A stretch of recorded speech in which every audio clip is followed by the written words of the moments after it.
A clip of Messi appearing to shrug off a sobbing 40-year-old goalkeeper went viral. It was edited. You're about to hear what Messi actually said, why the fake version spread faster, and how a 1986 mistake connects to all of it. Did you actually see what happened, or just what an editor decided you'd see? Picture the final whistle in Miami. Argentina beats Cape Verde 3-2 in extra time, and while his teammates mob each other at midfield, Messi walks the other way. He heads straight for a sobbing 40-year-old goalkeeper, still on his knees. Within hours, a 12-second clip of that walk was cut, captioned, and pushed across social media, claiming Messi brushed the keeper off before the real hug even happened. The edit hit millions of views in 2 days, as the backlash spread through football forums and comment sections in multiple languages. People called Messi cold, ungrateful, even cruel, arguing about a moment most of them saw only through someone else's 12-second edit, not the 90-second original.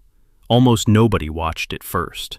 The real footage existed the whole time, sitting a few clicks away from the version everyone shared instead. Outrage spreads faster than context, and this clip proved it in real time.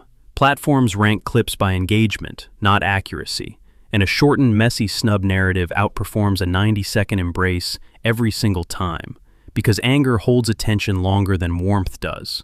The full footage, filmed by broadcast cameras at Hard Rock Stadium, showed Messi crouching beside Vozinha and hugging him for several seconds before the shorter cut was even uploaded. But by then, the algorithm had already decided which version fans would see first, and it wasn't the accurate one. The lie had a head start.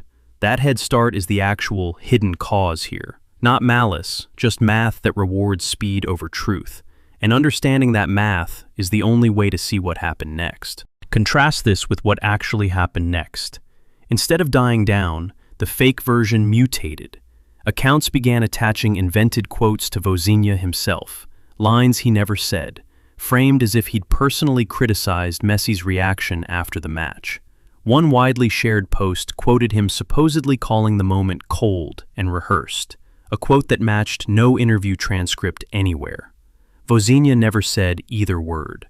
The fabricated quotes spread through Portuguese, Spanish, and English language accounts within a single day, each version worded slightly differently, each one presented as a direct statement from Cape Verde's own goalkeeper about the man he'd idolized as a kid. But that's not the strangest part. One account went further and published a story claiming Inter Miami had signed Vozinha to a 2-year contract with a clause guaranteeing his mother a job, all supposedly brokered personally by Messi and David Beckham behind the scenes. No club, no federation, and no outlet with a byline ever confirmed a word of it, and reporting on the real, far more modest interest never mentioned any such clause. The fake story outshared the real one. It racked up its own wave of shares, from fans who wanted the fairy tale to be even bigger than it already was, retweeted by people who never checked whether a single club had actually said anything. Vozinha eventually did the one thing none of the fake accounts had done. He spoke for himself, on the record, in his own words. In interviews after the match, he laid out exactly what Messi said. "You are great. Your people should be proud of you." He described going up to Messi, thanking him, and asking to swap shirts. Messi told him he'd hand it over in the tunnel after the post-match interviews were done. No mention of a snub anywhere in it, no contract clause, no mother's job, just a hug, honestly told. His own account, filmed on camera days after the match, did more to kill the fake narrative than any fact-check headline ever could. If a story about a hug needed 3 layers of fact-checking to reach you straight, subscribe, because the next block gets stranger, and every word of it is real. So which version actually shaped public opinion? The true one or the edited one? Split and unevenly. Some fans corrected the record in replies once Vozinha's own interviews surfaced online. Others kept sharing the original snub clip anyway, unmoved by a goalkeeper telling them directly what happened to him. Engagement on the fake Inter Miami story reportedly outpaced the real interview clips for days afterward, according to trending data cited across multiple outlets covering the backlash. Fiction traveled further than fact. That split matters, because the record being corrected publicly didn't erase the version that got there first. It just gave people who wanted the truth the option to go find it. Strip away every invented detail, and the real Vozinha story still doesn't need any help. He didn't turn professional until 25, debuting for an obscure Cape Verdean club called Batuk, and spent the next decade and a half bouncing through Angola, Moldova, Cyprus, and Slovakia, before landing in Portugal's second division with Chaves.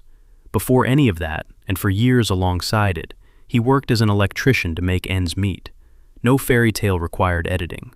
At 40 years and 12 days old, he became the oldest player ever to debut in a nation's first World Cup match, breaking a record set just 1 day earlier by Curaçao's Eloy Room. The real cause was still hidden.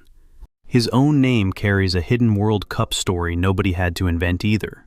His father wanted to name him Valdano, after Argentina's Jorge Valdano from the 1986 World Cup, but Cape Verdean registry officials rejected the foreign name at the time. The family pivoted to Josimar, honoring a Brazilian fullback from that same 1986 tournament, which is where the nickname Vozinha, meaning little granny, eventually took over anyway, given to him by his grandparents. Valdano only learned this in 2026. FIFA told him days before Cape Verde's debut, and the 1986 World Cup star said publicly he was stunned. A father 40 years earlier had considered naming a newborn son after him. Contrast the fake headlines chasing clicks with the strange, real ones that followed instead. A Spanish biologist named a newly discovered species of sea slug after him, Aldisa Vozinha, inspired directly by his World Cup performances against Spain. Inter Miami's real level of interest turned out to be genuine, but unconfirmed and modest, reported cautiously by beat writers rather than announced with a signed contract, alongside separate reported interest from a Saudi club. The truth kept being enough. None of it needed a fabricated clause or an invented quote to travel. It traveled anyway, because a 40-year-old electrician outplaying Messi for long stretches of a World Cup knockout match was already the story. Platforms never corrected the original edited clip. It is likely still circulating today, unlabeled, still racking up views from people who will never see the real footage or read Vozinha's actual words. The fix was never platform side.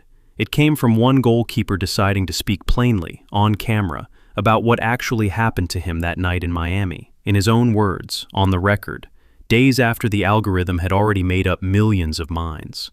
That's the part worth sitting with.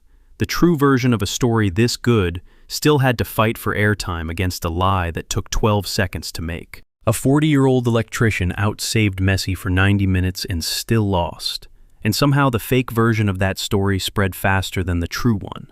Was that the platform's rewarding outrage, or all of us sharing before checking? Next, the other 2026 World Cup clips that turned out to be doctored.